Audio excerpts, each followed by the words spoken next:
Vous écoutez Radio Légumes et compagnie, le balado consacré à la culture et l'entretien des plantes comestibles.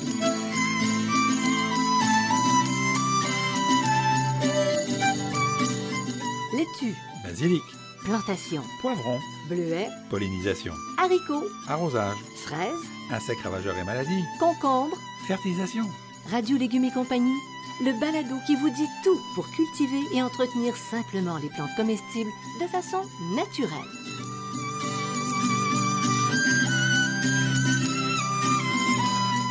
Cette émission vous est proposée par Actisol, producteur d'engrais naturels recommandé par les professionnels. Actisol, entreprise agricole québécoise depuis 3 générations, produit l'engrais Merpoule depuis 25 ans. Soucieuse de la qualité de l'environnement, Actisol recycle et valorise chaque année des milliers de tonnes de fumier de poules pondeuses. Cette production locale et peu énergivore permet la fabrication de produits naturels faciles d'emploi. Profitez de la simplicité d'application des produits Actisol et demandez-les dans votre jardinerie. Salut tout le monde, bienvenue. Bonjour Bertrand Dumont. Bonjour Janine. Bienvenue. Bienvenue. Le temps des cerises qui apporte les fleurs puis qui promet tellement des desserts succulents. Bienvenue chérie. Ben oui, Chérie cerise. Cherry. Alors on parle des cerises aujourd'hui, Oui. puis il y a de quoi parler. Oui, mais il y a de quoi dire, c'est ça. Ben, c'est ça. Et Mais ça non- existe depuis combien de temps des cerises en fait? Mais ils n'ont pas besoin de gâteau ni de sundae pour vivre. Pas besoin. Pas besoin. Non, non, elles s'autosuffisent. Oh, ça fait quelques années, oui, d'abord, ils sont indigènes en Europe, du sud de la Norvège à l'Espagne et en Asie, de la Turquie à l'Afghanistan. Donc, c'est partout, là. Ouais.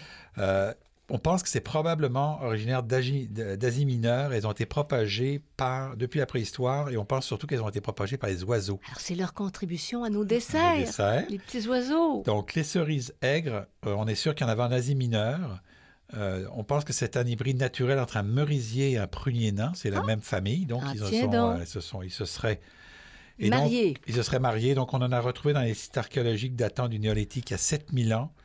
À l'âge de bronze, il y a 2500 ans. Et on pense que la domestication a commencé il y a environ 2000 ans. Ben oui, c'est tellement Plus bon. de 2000 ans. Là. Plus de 2000 ans. On est sûr que c'est plus de 2000 parce Ouais. que ça voudrait dire, mais plus de 2000 ans. Là.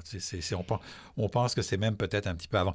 Parce que quand je dis domestication, je parle de la C'est culture. la culture et tu récoltes. Parce que ça veut dire qu'avant, ils récoltaient les fruits. Mhm. Hein, c'est la différence quand on parle de domestication. Ça veut dire qu'on a commencé à cultiver de manière, Ben, accessible. accessible. C'est ça, de cultiver, c'est qu'on les a plantés pour les cultiver. Et elle se présente sous différentes formes. Alors oui. Et là, vous avez peut-être rigolé un petit peu parce qu'il y a les cerises aigres ou griottes que les Français appellent les cerises anglaises. Bien sûr. Bien sûr, puisqu'elles sont En acides. bonbonne. Elles sont acides. C'est pas Donc, fin. elles sont rustiques et nordiques. Et là, vous avez de l'autre côté les cerises douces que les Québécois appellent des cerises françaises ou les cerises de France. Oui, monsieur. Bien sûr, on sait pertinemment que les Anglais sont aigres et les Français sont doux. Tout le monde sait ça. Ah oui. Ah oui. Bon. OK, toi en particulier. Bon. Donc, ces cerises douces, elles craignent le froid et l'humidité. Elles sont mal adaptées au climat nordique. Et donc, la seule différence, les changements climatiques pourraient nous permettre d'avoir des meilleures conditions pour les faire. Malheureusement, ça a des... Ça a il y a des effets. il y a des effets C'est ça. positifs. Et C'est puis, il y a un fou. troisième qui est un cerisier de la Saskatchewan, OK. qui s'appelle le cerisier SK. Ils sont allés la chercher loin, celle-là? De quoi? Saskatchewan. Saskatchewan, SK. c'est pas... Saskatchewan. C'est un gros arbuste très rustique qui est hybridé donc au Canada. Le goût est entre la cerise aigre et la cerise douce, mais il est très adapté en climat nordique, bien sûr, puisqu'il Est-ce était que fait. c'est beau? Est-ce que Ça fait un bel beau? arbuste, oui, ça fait un Et bel arbuste. Ça fleurit beaucoup au Ça printemps? fleurit, oui, ça fleurit pas Oui. mal. Oh, Ça fleurit pas mal. Fait que ça serait intéressant. Oui, c'est intéressant. Plus que la griotte. Ben oui, c'est parce que c'est plus sucré, là. Il y a un peu plus de sucre que parce que les cerises anglaises, là, c'est très acide, très. Tu parles, ça Très fait... agréable. Tu parles, ça fait... Oui, c'est ça. Parce que c'est comme comment? Astringent. Astringent, c'est le mot que je cherchais. Merci. Quel goût? Quel goût Alors, les cerises? Justement, les cerises aigres, c'est un fruit trop acide pour être consommé frais à mon goût, donc on les cuit. Il y en a qui mangent ça Ouais. frais, mais c'est vraiment Hi. astringent. Et donc, après la cuisson, elles ont un goût riche et sucré, plus prononcé que chez les cerises douces après cuisson. Alors, la cerise aigre après cuisson devient douce et la cerise douce après cuisson devient plus aigre, devient moins goûteuse. Moins goûteuse. Hein? C'est fou. La cerise SK, elle est fruitée et sucrée. C'est donc plus sucré que la cerise aigre. Et elle est visuellement comme des cerises aigres. Elle est plus petite. Les cerises aigres sont plus petites, les cerises douces sont plus fortes. Okay. Et les cerises douces, donc, c'est des fruits sucrés. Donc, il y a des variétés qui sont plus ou moins sucrées et plus ou moins juteuses. Bon, parce que là-dedans aussi, il y a de l'hybridation. Il y a des croisements. L'aspect nutritif, on n'en doute pas, mais sauf que tu as fait des petites recherches, puis c'est intéressant. La cerise aigre et de la Saskatchewan, ce serait... sont beaucoup plus nutritifs que celles douces, OK? Donc, les aigres et Saskatchewan sont antioxydantes, excellente source de cuivre et de vitamines C et A. C'est une bonne source de manganèse, de fer, de potassium et de fibres alimentaires. C'est une source de vitamines B1, B2, B3, B5, B6, B9 et K. Okay? Comme disait la publicité, ça goûte pas bon, mais c'est efficace. Et les cerises douces, elles, c'est une source de potassium, de magnésium, de manganèse, de cuivre, de vitamines B et C et d'un peu d'antioxydants. Ah, donc elles sont douces, ouais, elles livrent moins. Elles livrent moins, c'est ça. C'est pour ça que je vous dis, ça goûte pas bon, mais c'est efficace. Est-ce que ce sont des plantes à la culture qui sont exigeantes? Pour les cerises aigres et SK, pas vraiment. C'est une plante qui demande le soleil, sol moyennement riche, meuble et bien drainé. On dit que c'est une plante moyennement gourmande, moyennement assoiffée. Donc, même si on oublie un peu d'engrais et un peu d'arrosage, pas très grave. Elles sont auto-fertiles. OK, tu n'as pas besoin d'en avoir deux. Tu as un spécimen. Et la mise à fruit se fait à peu près entre 3 et 5 ans, plus vers 3 pour les SK, plus vers 5 pour les aigres. Ah, donc, on va aller pour les SK. Je trouve que c'est loin, ça, moi. Non, mais qu'est-ce que tu ferais? Quelqu'un qui dit, bon, rapidement, là, on va vers... Ah, le SK, oui, c'est sûr. Le SK, parce qu'il est quand même plus mangeable. Est-ce que c'est une plante qui vit aussi longtemps que l'autre? On n'a pas trop, on ne sait pas trop, parce que ça fait quelques années là, que ça a été hybridé. Je ne pourrais pas le dire, au moins 20 ans, là, mais je ne sais pas si c'est 50 ou 100 ans, comme un cerisier à fruits doux qui peut vivre très longtemps. Là. Bon, alors tiens, parle-en donc des cerisiers à fruits doux. Sol plutôt riche, meuble à lourd, frais à humide, donc c'est une plante gourmande et assoiffée, elle va aimer ça manger. Elle, c'est en général une pollution croisée. Il y a quelques variétés qui sont auto-fertiles, mais elle, ça prend deux plantes. Deux plantes. Une mise à fruit de 3 à 5 ans, mais 3 à 5 ans, puis c'est 4 à 6, là, dépendant des variétés. C'est long, hein? C'est long. C'est très long. C'est ça. C'est pour ça. Donc, le SK est intéressant si on veut avoir des récoltes rapides. Donc, est-ce que c'est facile à cultiver tout ça? Oui, ben c'est le SK et le aigre, oui. Le cerisier à fruits doux, dans notre climat, c'est non. C'est problématique.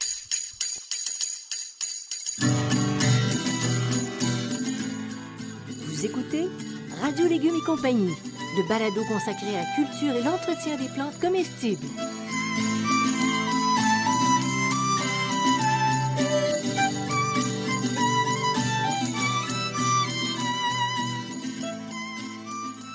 L'engrais de la mer Acadie est fait d'algues récoltées de façon responsable et écologique dans la baie de Fundy au Nouveau-Brunswick. La ligne de produits riches en oligo-éléments est complétée par des composantes de poissons et de crevettes recyclées. Cet engrais augmente la résistance des plantes face aux caprices de mère nature, améliore la qualité des récoltes, accentue le goût des fruits et légumes. Produit de manière éco-responsable, il provient entièrement de sources naturelles renouvelables. L'engrais de la mer Acadie d'Actisol est le produit idéal pour les jardiniers qui rêvent de légumes sains et biologiques.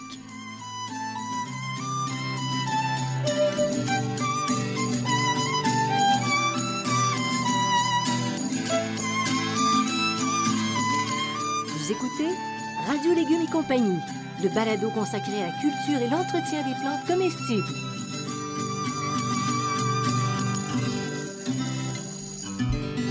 Des fois, on voit, il y a des greffes. Alors, sur quelle base on cultive les cerisiers? Parce que ça se pratique beaucoup, ils le font, hein, pour les cerisiers. OK. Donc, il y a plusieurs formes. Il y a 3 formes. Il y a 3 grosses formes pour les cerisiers. Il y a les arbres-tiges. Les cerisiers à fruits doux, c'est toujours sur les arbres-tiges. C'est toujours des grands arbres. Leur base, c'est une tige, comme un arbre. C'est vraiment comme un arbre. Les cerisiers à fruits doux et à fruits aigres, parfois, on a des arbres demi-tiges et basse-tiges. Puis on va reparler un petit dans 2 minutes des porte-greffes. Les cerisiers à fruits aigres, on peut faire des formes taillées. Et c'est souvent comme ça qu'ils vont être faits. Et puis les SK, c'est vraiment des arbustes. Là. Ça se traite comme un arbuste, là, OK. comme un gros arbuste. Là. Quand même, ça monte quand même à 3, 4 pieds de haut, 5 pieds de haut, là, comme un gros arbuste. Et ça tige au sol? Oui, ça tige de partout. Là. Ça fait un tige de gros partout. arbuste large, là, OK. c'est à ce moment-là. Tu sais. Puis la forme taillée, ça peut être intéressant si tu veux t'en servir comme décoration. Oui, c'est ça. Mettre une forme en gobelet. Ben, on voit la forme en gobelet l'hiver, mais on ne la voit pas l'été parce qu'il y a des feuilles, il y a des tiges. OK. C'est une forme un peu aérée au centre là, pour permettre que la lumière entre au centre. Et comment tu multiplies les cerisiers? Alors, les cerisiers sont à peu près tous greffés, sauf une exception. Les cerisiers à fruits aigres et doux sont greffés. Les cerisiers à fruits aigres sont greffés sur un porte-greffe Gisela 6 pour donner un arbuste seminant. Ceux à fruits Qu'est-ce que doux, c'est ça? attends, je reviens, sur un Gisela 5 pour un format nain et un Gisela 6 ou 12 pour un seminant. Qu'est-ce qu'un Gisela? Un Gisela, c'est un porte-greffe. Bon. OK? Et le porte-greffe va définir la taille de la plante. OK? Donc, le porte-greffe, c'est les racines avec un petit bout de tige sur lequel on va venir coller de toutes sortes de manières, là, je n'entrerai pas dans le détail, coller le morceau de la variété qu'on veut. Et c'est cette variété-là qui va se développer. Mais si tu veux, les racines vont prendre le contrôle de la plante et au lieu qu'elle devienne un arbre-tige, elle va devenir un arbre nain ou seminant. Bon, alors c'est les racines. Puis Gisela, c'est quelle plante à l'origine, je ne sais pas. Gisela, non. c'est vraiment un porte-greffe qui a été créé. Là, je pense que c'est les Italiens qui l'ont fait, les Gisela, là, de mémoire. C'est complexe, là. C'est très complexe, Okay, oui, c'est d'accord. assez complexe. Je vous donne ça pour information. Par quoi? Oui. Parce que si vous achetez des cerisiers, recherchez, essayez de demander le porte-greffe, parce que si on vous vend mettons, un Gisela, il y a 8 ou le 12, il y en a d'autres, là. Mais si c'est pas un 6, les arbres ne seront pas seminants. Si c'est pas un 5, les arbres seront pas nains. Puis si c'est pas un 6 ou 12, les arbres ne seront pas seminants. Donc, vous allez vous retrouver avec des gros arbres. Mm-hmm. OK? Mm-hmm. Donc, vous allez retrouver des énormes arbres.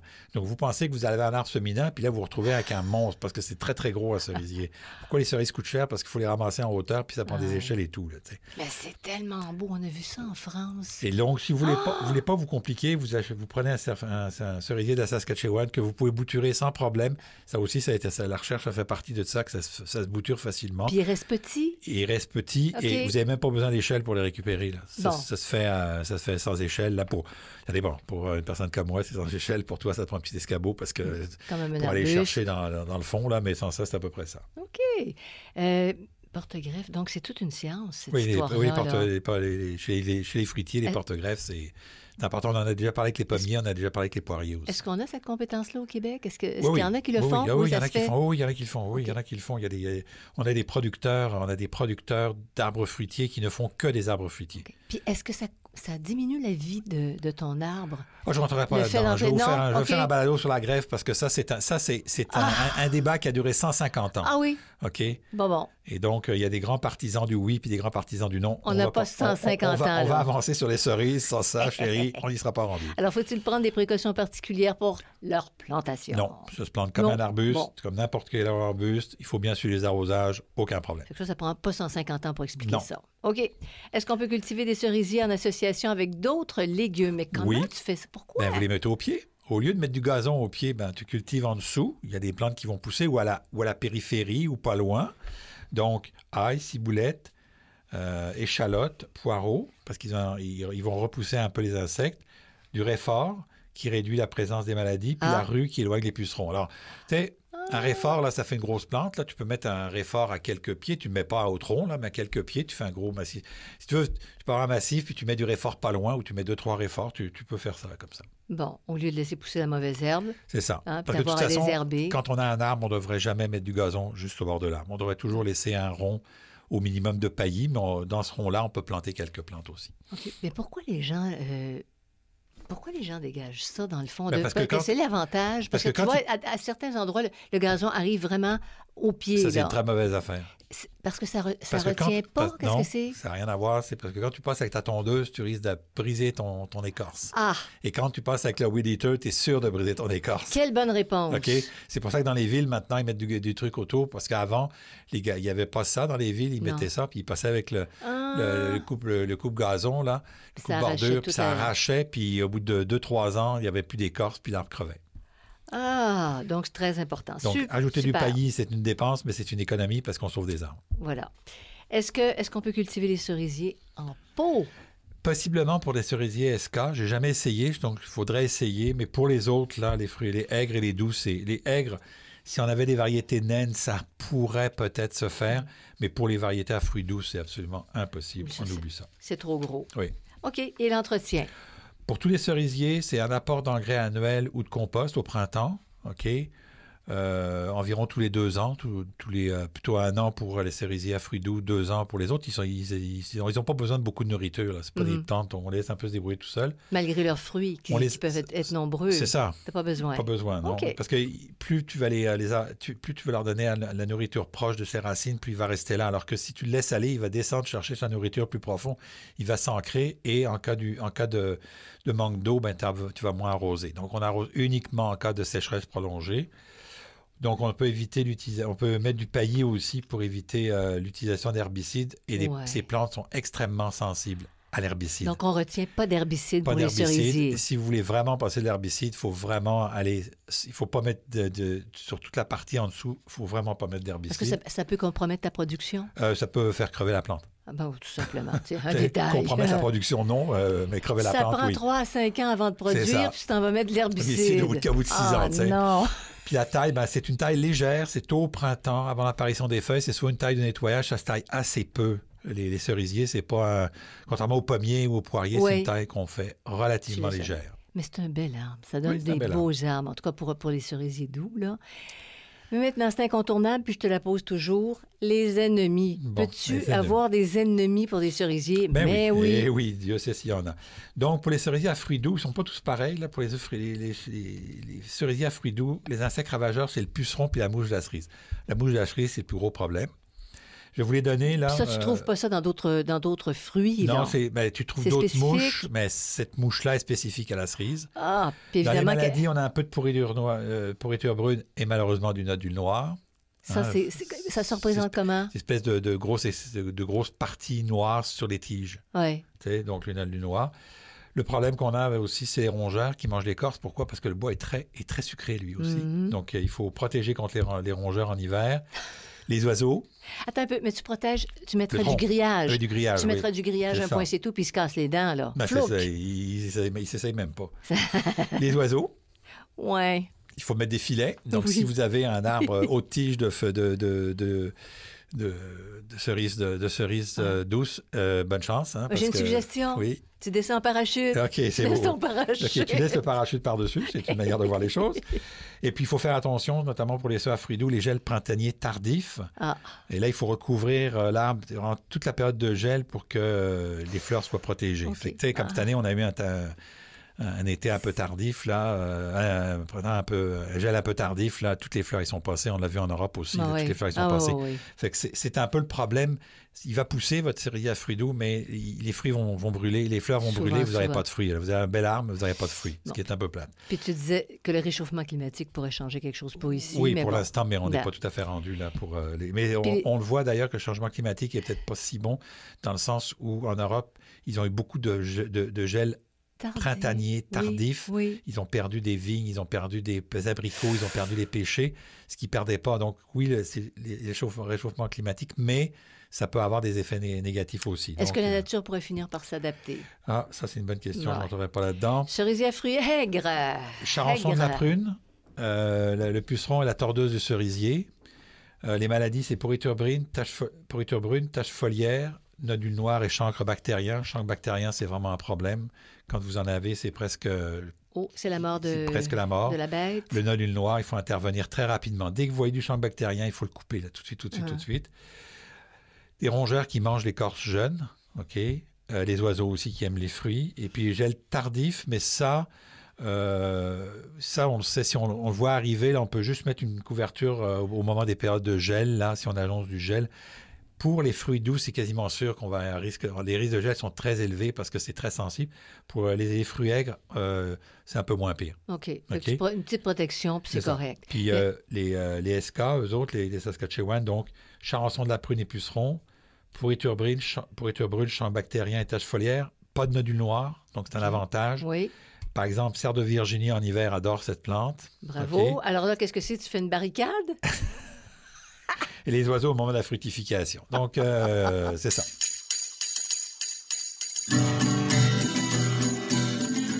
Vous écoutez Radio Légumes et compagnie, le balado consacré à la culture et l'entretien des plantes comestibles.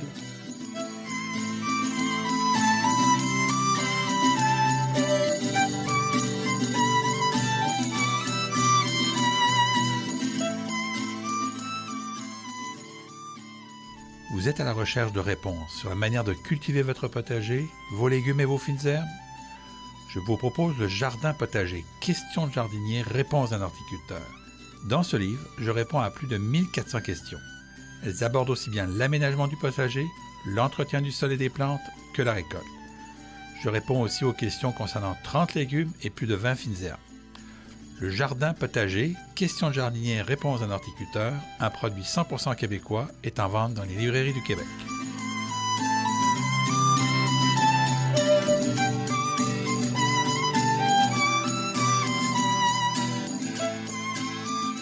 Vous écoutez Radio Légumes et compagnie, le balado consacré à la culture et l'entretien des plantes comestibles.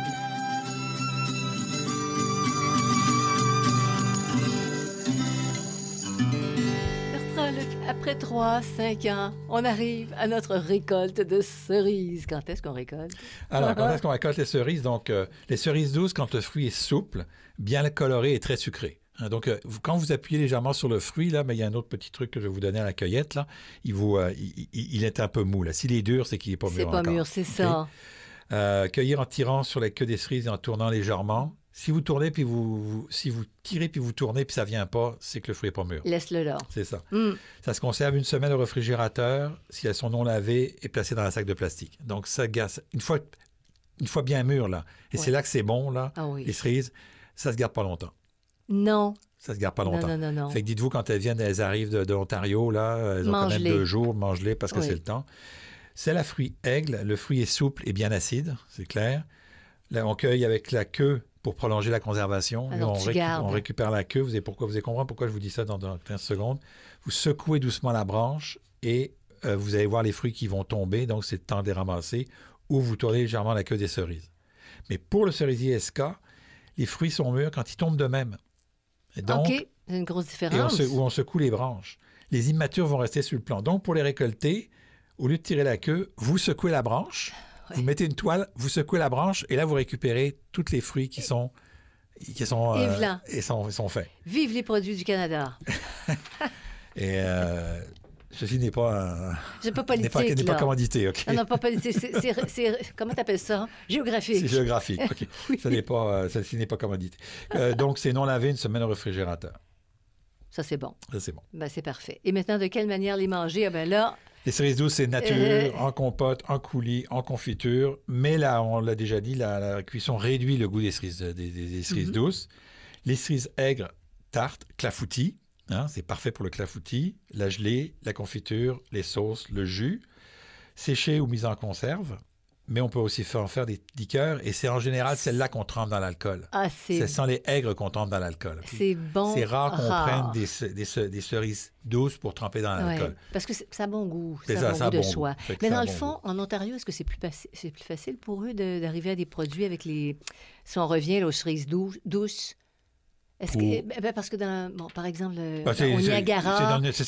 on parle d'Ontario, on parle du Niagara, là, on parle de loin, là, on parle de la péninsule du Niagara qui est particulièrement chaude. Eux, c'est plus facile. Et au Canada, l'autre endroit où il y a beaucoup de cerises, c'est en Colombie-Britannique. Dans la vallée de Canagan, effectivement. Là. Parce que c'est plus chaud, c'est ça, ils réussissent mieux. Mais ils n'ont pas d'hiver.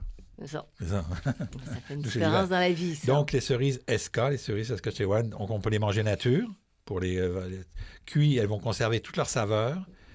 Confiture, tarte, clafoutis. La clafoutis, c'est juste une sorte de tarte particulière. Fruits secs et conserves, on peut les sécher et faire des conserves. Et puis aussi, ça peut être en liqueur ou trempé dans l'alcool. Donc, la même chose. C'est bien bon. Les SK, finalement, elles sont à mi-chemin entre les douces et les aigres. Là, c'est des aigres qui sont douces ou des douces qui sont un peu aigres, comme on le voit. Oui. OK? Et donc, c'est un peu, c'est un peu ça. Donc, elles sont plus faciles à manger de manière... nature parce qu'elles ont pas l'acidité aigre, ça dit tout. Oui, oui. Alors voilà, Bertrand, c'est fini la tournée de la ceriseraie nord-américaine, parce qu'on s'est promené pas mal. C'est bon? C'est bon. Alors voilà pour aujourd'hui. Puis si vous voulez avoir plus d'informations, vous allez sur radiolégumes.com. Vous allez vous informer des nouvelles parutions et puis vous écoutez nos balados parce qu'il y en a un et un autre. Vous écoutez ça quand ça vous tente, quand vous êtes détendu, quand vous avez le goût d'être avec nous autres, évidemment. Merci à Actisol pour sa contribution. Merci à Xavier Gervais-Dumont pour la musique et son frère Charles pour l'assistance technique. Salutations, allez à vos jardins, faites-vous du bien. Ça fait du bien. Allez jardiner. Allez, à la prochaine.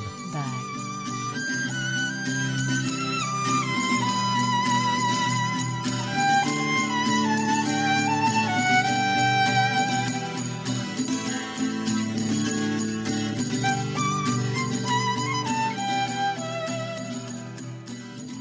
Vous écoutez Radio Légumes et compagnie, le balado consacré à la culture et l'entretien des plantes comestibles.